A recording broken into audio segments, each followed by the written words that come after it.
Assalamualaikum warahmatullahi wabarakatuh.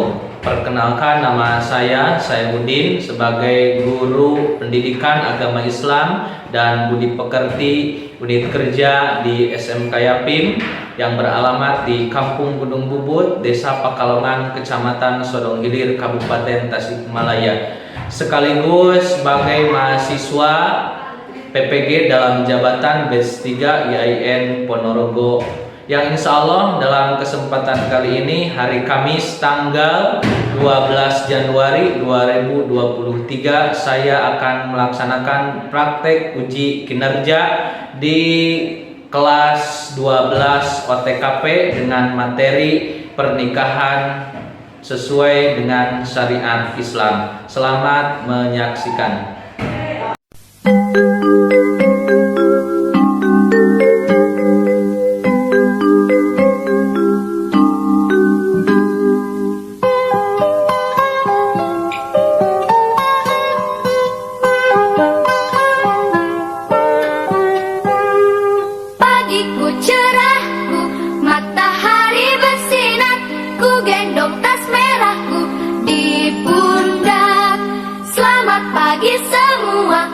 Nantikan dirimu di depan kelasmu, menantikan kami, guruku tersayang. Assalamualaikum warahmatullahi wabarakatuh. Waalaikumsalam warahmatullahi wabarakatuh. Selamat pagi anak-anak. Pagi. Gimana kabarnya? Alhamdulillah. Alhamdulillah baik. Alhamdulillah dalam kesempatan kali ini hari Kamis tanggal 12 Januari 2023 kita semua diberi kesempatan untuk bisa belajar lagi di pendidikan agama Islam dan budi pekerti. Untuk memulai pembelajaran kita kali ini, marilah kita sama-sama untuk berdoa sama Allah Subhanahu wa taala. Dengan memulai doa ini, mudah-mudahan pembelajaran kita diberkahi oleh Allah Subhanahu wa taala. Yang akan memimpin doa pada kesempatan kali ini yaitu Saudari Salwa. Kepadanya disilakan. Sebelum kita memulai pembelajaran, mari kita berdoa terlebih dahulu. Berdoa dimulai. Bismillahirrahmanirrahim.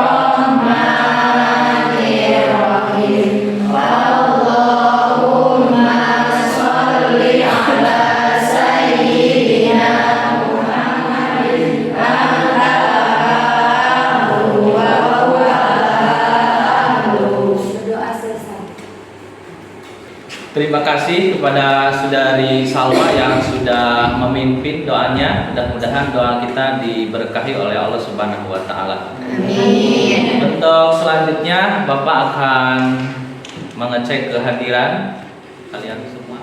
Ana Supriyatna izin. Anwar Hidayat.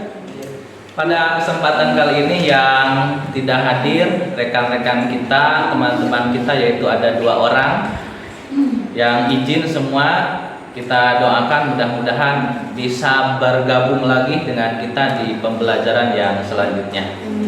Untuk selanjutnya Bapak akan mengecek kesiapan semua untuk belajar pada kesempatan kali ini. Untuk itu semua dimohon untuk berdiri.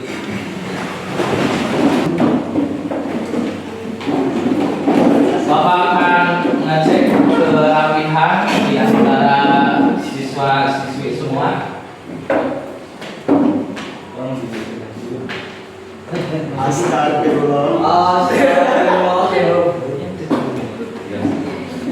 Dimasukkan itunya. Sudah rapi. Sudah. Alhamdulillah sudah rapi semua untuk siap dalam pembelajaran kali ini. Untuk meningkatkan cinta kita kepada tanah air kita Indonesia Raya, marilah kita semua menyanyikan lagu wajib nasional. Indonesia tanah airku, tanah tumpah darahku, di sanalah aku berdiri, jadi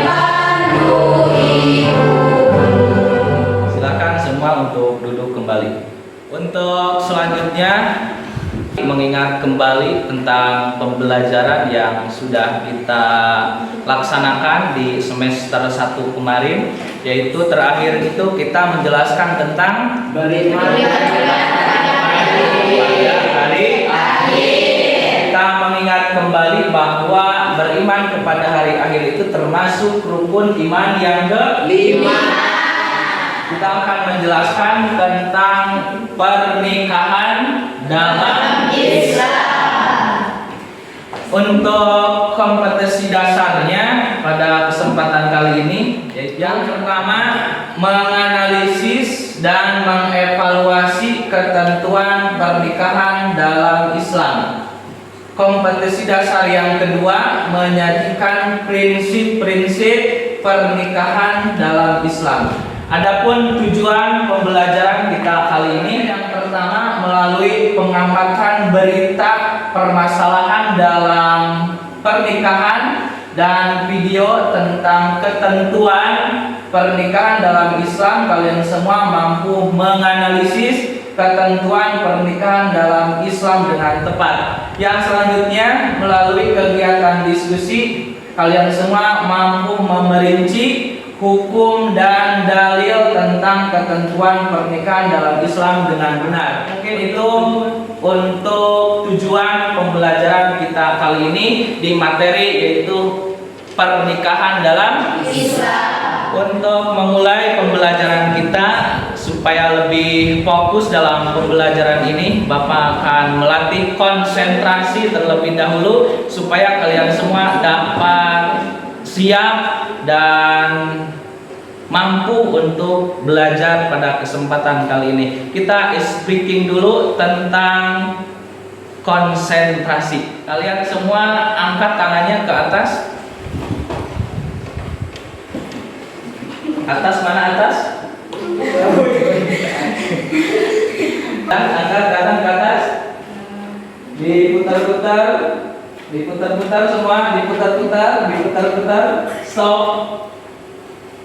Putar-putar, putar-putar, putar-putar, stop. Stop, stop, stop, stop, stop, stop, stop.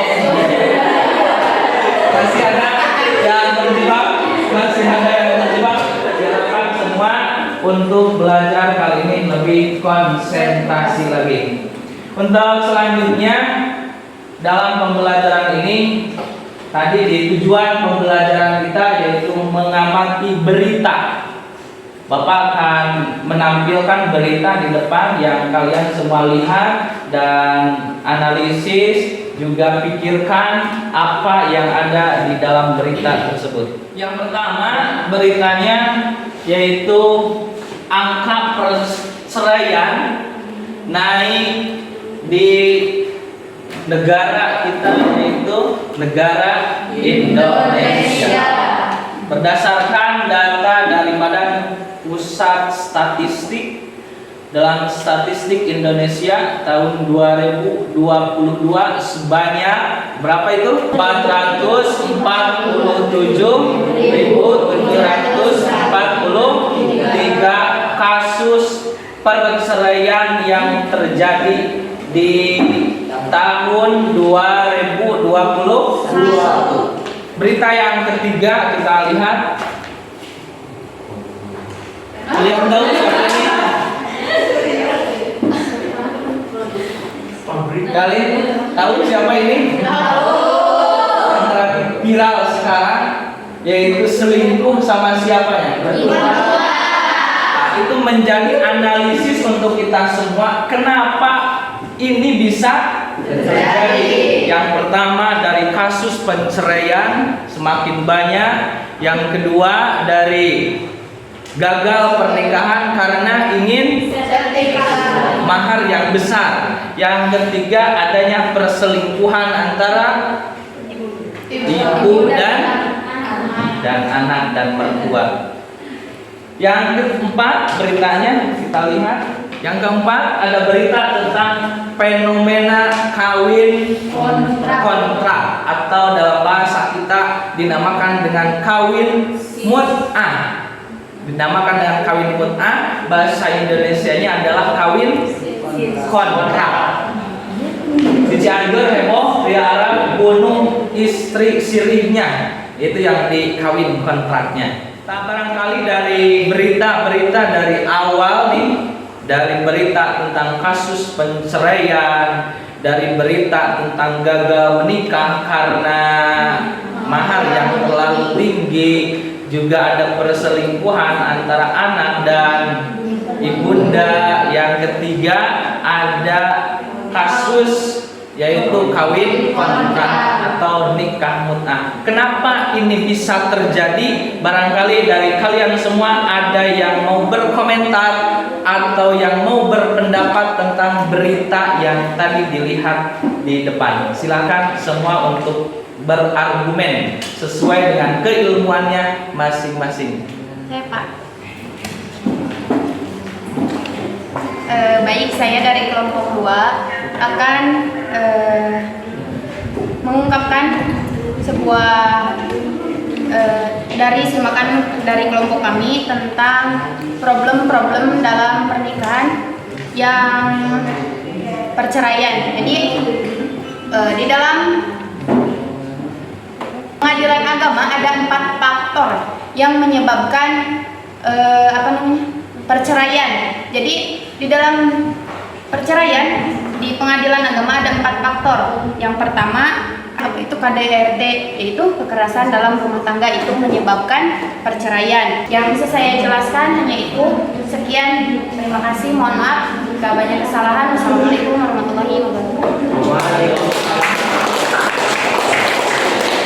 Terima kasih kepada kelompok 3 yang sudah memaparkan solusi dan penyebab tentang terjadinya perceraian di dalam rumah tangga. Ada lagi yang mau berpendapat atau mau berkomentar tentang berita yang tadi Bapak tayangkan? Silakan untuk mengangkat tangannya terlebih dahulu. Saya Pak. Silakan berdiri. Assalamualaikum warahmatullahi wabarakatuh. Waalaikumsalam warahmatullahi wabarakatuh. Saya di sini mewakili kelompok saya ingin menganalisis tentang berita yang nomor 4 tadi tentang kawin kontrak yang ada di Cianjur. Menurut saya, kawin kontrak itu sangat-sangat tidak baik bagi kehidupan, apalagi bagi seseorang yang sudah suami istri. Karena apa? Karena bahkan di dalam agama Islam, kawin kontrak itu diharamkan, sangat tidak boleh. Mungkin seperti itu pendapat dari saya. Wassalamualaikum warahmatullahi wabarakatuh. Terima kasih kepada Saudara Heru di kelompok 4 yang begitu bagus memaparkan argumennya tentang perkawinan kontrak atau nikah mut'ah. Barangkali ada lagi dari teman-teman kita yang lain, mungkin dari kelompok 1 dan kelompok 2 ada? Saya Pak.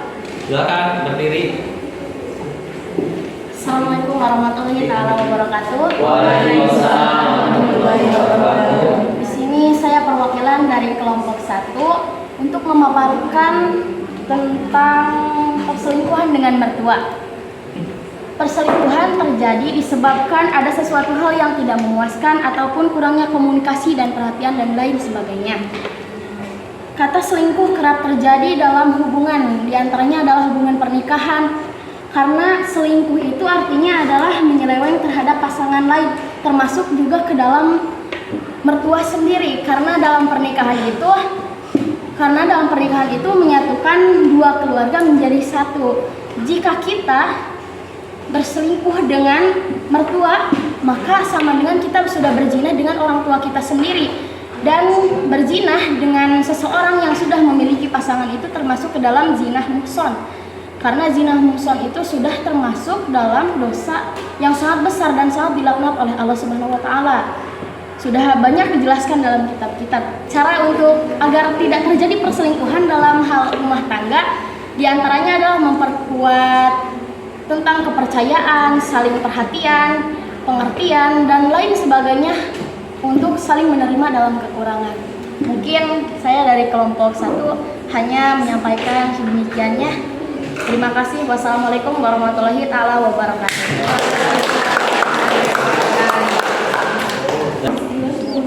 Terima kasih kepada kelompok 1 yang sudah memaparkan begitu sangat baik sekali dalam pemaparan dan dapat dimengerti oleh kita semua. Itu mungkin dari berita yang sudah kita analisis semua dan sudah kita tanya jawab, ada argumennya, ada penjelasannya.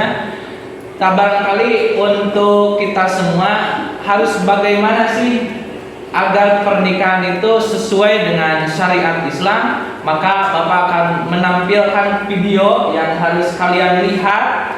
Itu di video menerangkan tentang bagaimana pernikahan sesuai dengan syariat Islam. Silakan untuk melihat videonya terlebih dahulu. Selanjutnya diperankan oleh setiap manusia. Menikah menjadi wajib hukumnya bagi yang mampu. Jika gejolak syahwat dalam diri sulit dikendalikan. Rasulullah SAW menganjurkan para pemuda untuk segera menikah bila mereka telah berkemampuan untuk menikah. Karena masa muda adalah masa-masa yang rentan. Bila tak pandai membentengi diri, akan mudah terjerumus pada kemaksiatan.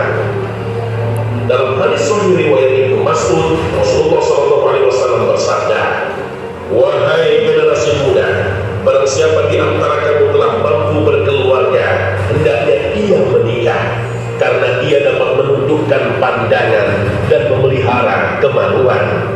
Barang siapa belum mampu, hendaknya berpuasa, sebab ia dapat mengendalikanmu." Hadis riwayat Bukhari dan Muslim. Yang sangat terlarang dalam menikah itu adalah orang tua menentukan dan akhirnya terpaksa. Pemirsa sekalian, nikah adalah an-tawadud, saling rela, saling suka, saling cinta. Itulah yang membuat keluarga menjadi langgeng.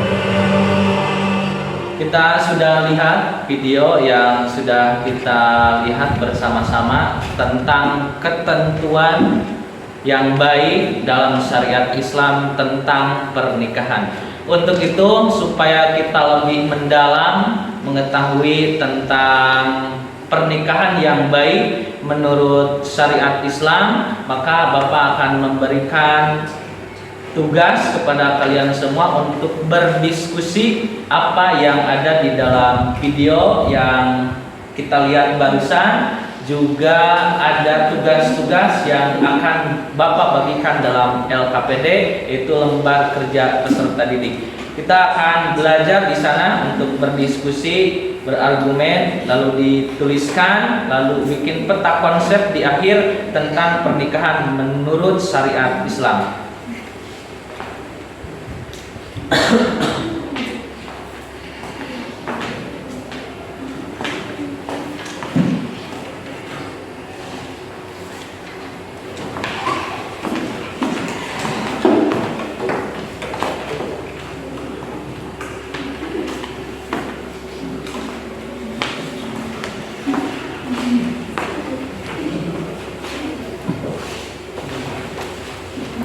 Silakan untuk dikerjakan terlebih dahulu, semua diamati dulu petunjuk kerjanya, dilihat dulu apa yang harus kalian kerjakan.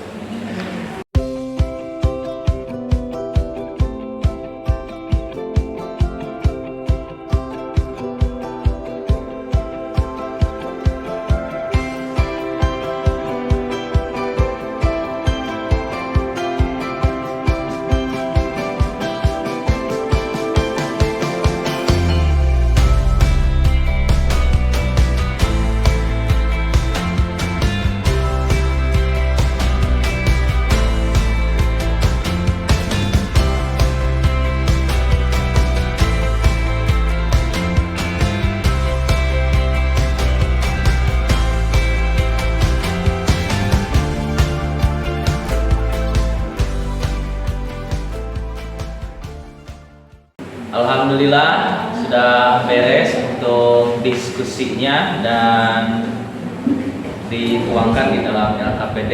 Untuk selanjutnya yaitu kalian pilih dari kelompok kalian mana mau ketua ataupun anggotanya untuk memberikan informasi kepada kelompok lain apa yang sudah dituliskan atau yang sudah didapatkan dalam diskusi, lalu diinformasikan ke kelompok yang lain. Itu satu orang saja, mau kelompok atau ketuanya atau anggotanya, itu silakan, tergantung kesepakatan kelompoknya masing-masing.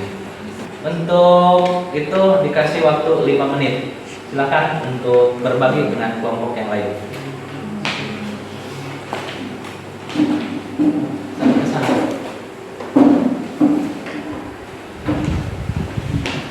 Assalamualaikum warahmatullahi wabarakatuh. Jadi ini hasil dari musyawarah kami dari kelompok 1, yaitu tentang ketentuan pernikahan dalam Islam. Ketentuan pernikahan itu bisa diatur dengan ketentuan adalah hal yang harus ada dalam pernikahan, yaitu yang tidak boleh salah dengan kesetaraan dan kecintaan serta rasa kasih sayang. Yang kedua, pernikahan dalam Islam adalah agar terhindar dari syahwat yang Sudah cukup, silakan berganti kelompoknya. Bentar, sudah cukup. Bentar. Di sana. Ya, Jamila kesini. Silakan. Dosen. Nah,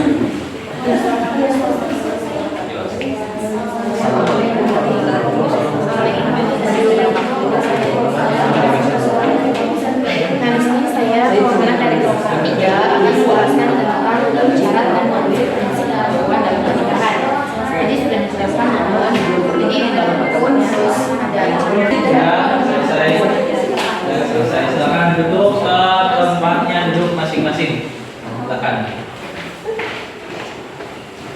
Alhamdulillah kita sudah berbagi dengan kelompok yang lain dari hasil diskusi yang sudah kita diskusikan di kelompok yang inti kita, lalu dibagikan ke kelompok yang lain. Untuk selanjutnya kita akan presentasi. Sebelum presentasi dimulai, kita akan ice breaking dulu untuk mencairkan suasana supaya pembelajaran kita ini lebih menarik.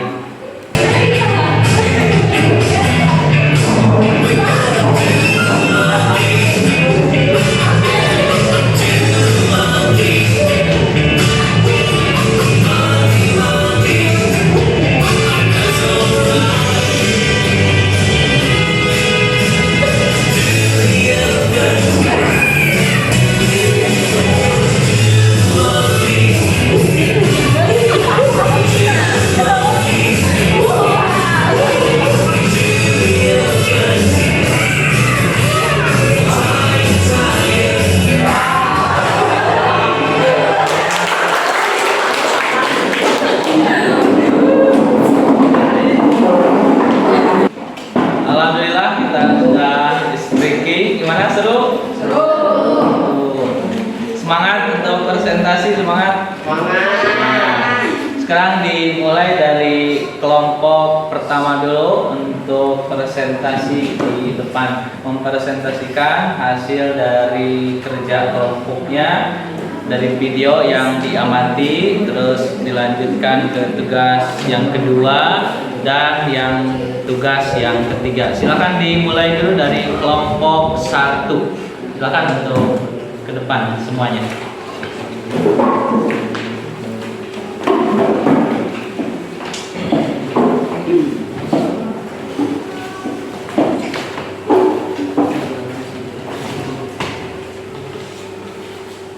Assalamualaikum warahmatullahi wabarakatuh. Kami dari kelompok 1 di sini kami akan mempresentasikan tentang ketentuan pernikahan dalam Islam yang akan dijelaskan oleh rekan saya.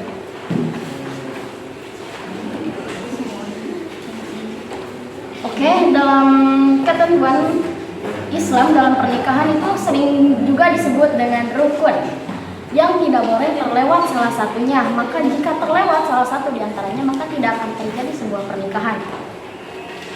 Tentunya ketentuan-ketentuan tersebut terdiri dari beberapa bagian, di antaranya adalah yang pertama, adanya laki-laki dan perempuan yang akan menikah. Tentu saja hal itu sangat berpengaruh besar karena tidak akan terjadi sebuah pernikahan jika seseorang tersebut tidak memiliki pasangan. Dan yang kedua adalah saksi nikah. Saksi nikah adalah seseorang yang menyaksikan atau melihat kita dalam pernikahan tersebut, menyaksikan pernikahan berlangsung. Dan yang ketiga adalah ijab dan qabul. Jika ada yang ingin dipertanyakan, silakan. Ada yang bertanya? Tidak ada. Kalau memang tidak ada, silakan untuk duduk kembali. Kita kasih oplos dulu. Assalamualaikum warahmatullahi wabarakatuh.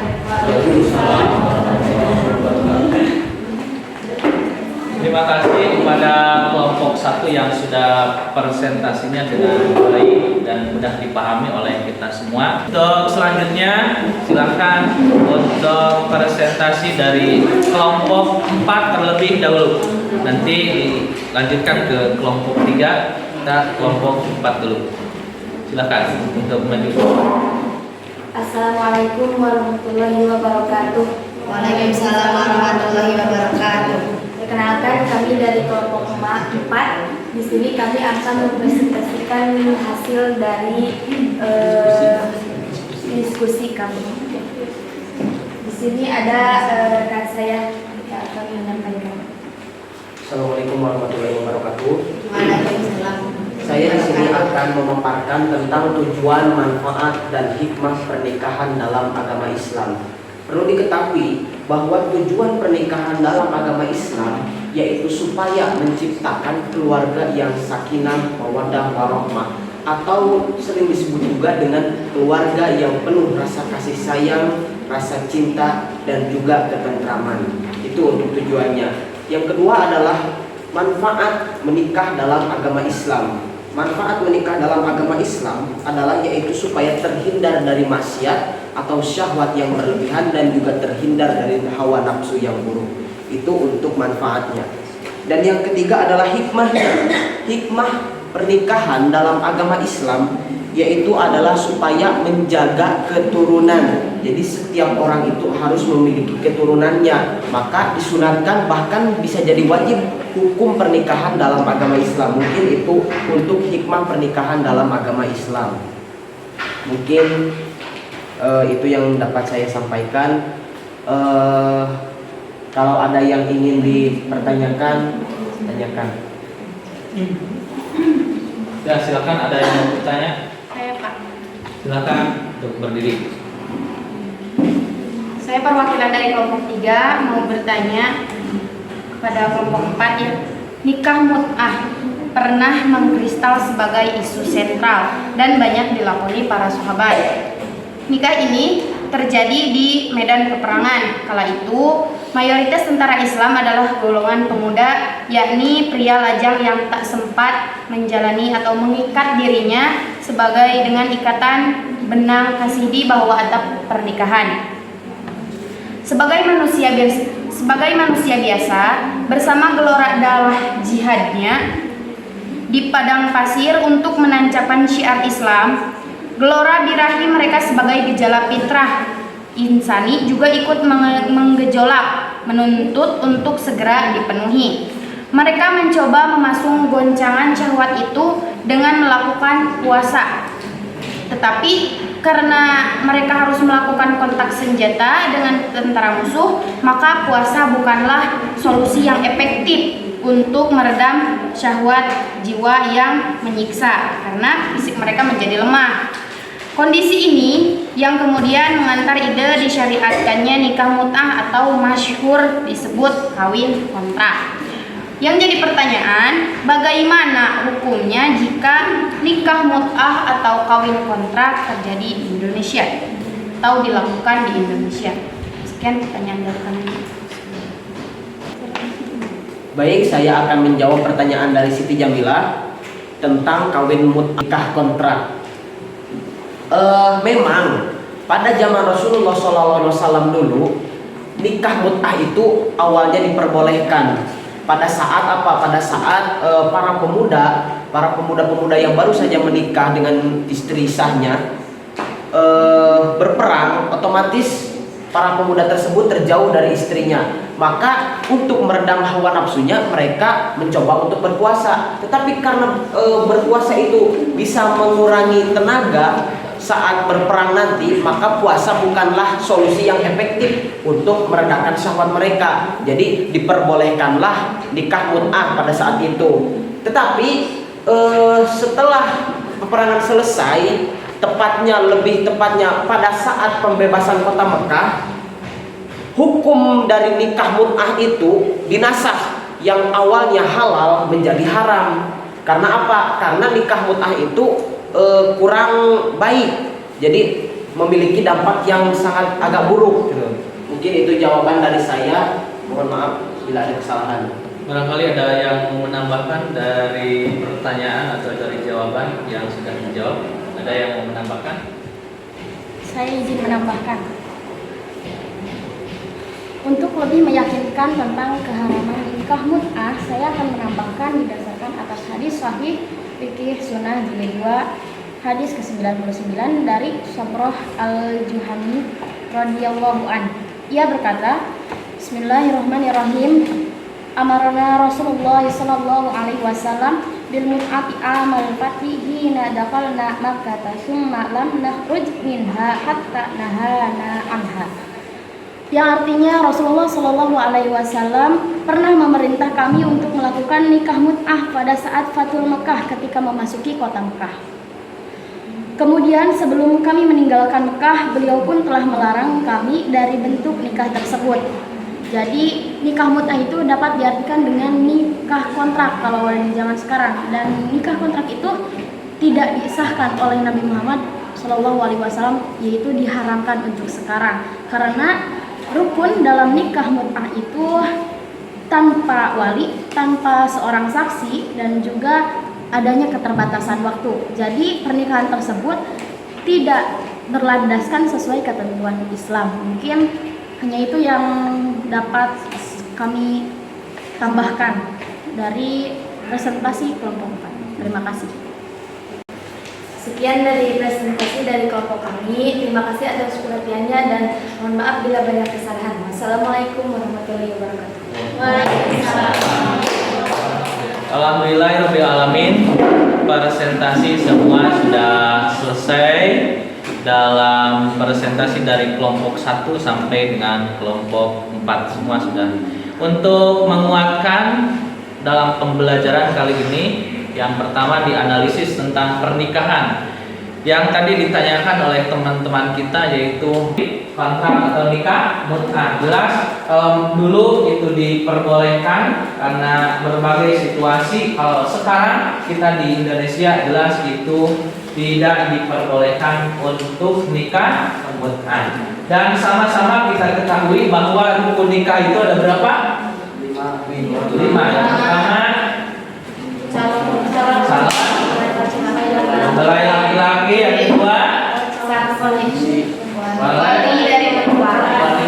wali dari perempuan, yang ketiga saksi, yang keempat yang kelima itu mungkin dari rukun pernikahan yang sudah sama kita ketahui. Untuk selanjutnya, untuk mengevaluasi hasil dari pembelajaran kita kali ini, dari mulai pertama sampai terakhir, kita ada evaluasi kelompok yang nanti akan ada pertanyaan di kuis interaktif kita, di kuis Kahoot kita, yang nanti dalam pertanyaan ini siapa yang menang Bapak akan kasih ribbon untuk name-nya sama ketuanya.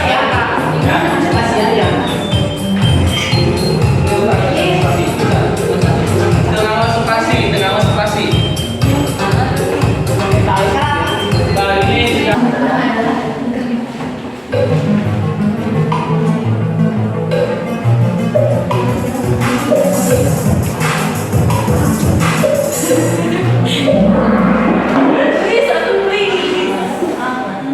kita lihat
Kuis pernikahan yang pertama, yang ketiga, juara ketiga, kelompok 3 itu saudari Jamila.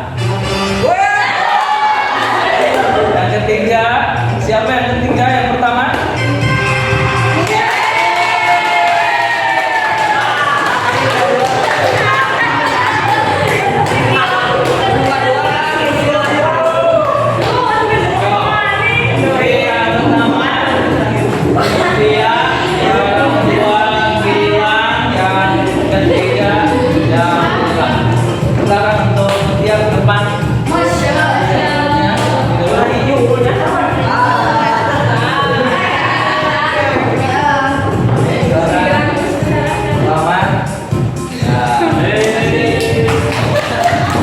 Alhamdulillah kita semua sudah menyelesaikan evaluasi kelompok yang dimenangkan oleh saudari Mutia, yaitu di kelompok 1. Untuk selanjutnya ada kesimpulan dari pembelajaran kita kali ini, yaitu kesimpulannya mengenai tentang pernikahan. Rukun nikah itu ada berapa? 5. Yang pertama, calon laki-laki mempelai pria. Yang kedua ada wali nikah. Yang ketiga saksi. Yang keempat, yang kelima nikah mut'ah. Hukumnya akan dilakukan sekarang ini. Juga nikah secara virtual melewati online jelas itu tidak sah menurut mazhab kita Imam Syafi'i. Mungkin itu kesimpulannya. Untuk selanjutnya kita ada evaluasi individu. Silahkan dibuka di HP-nya masing-masing.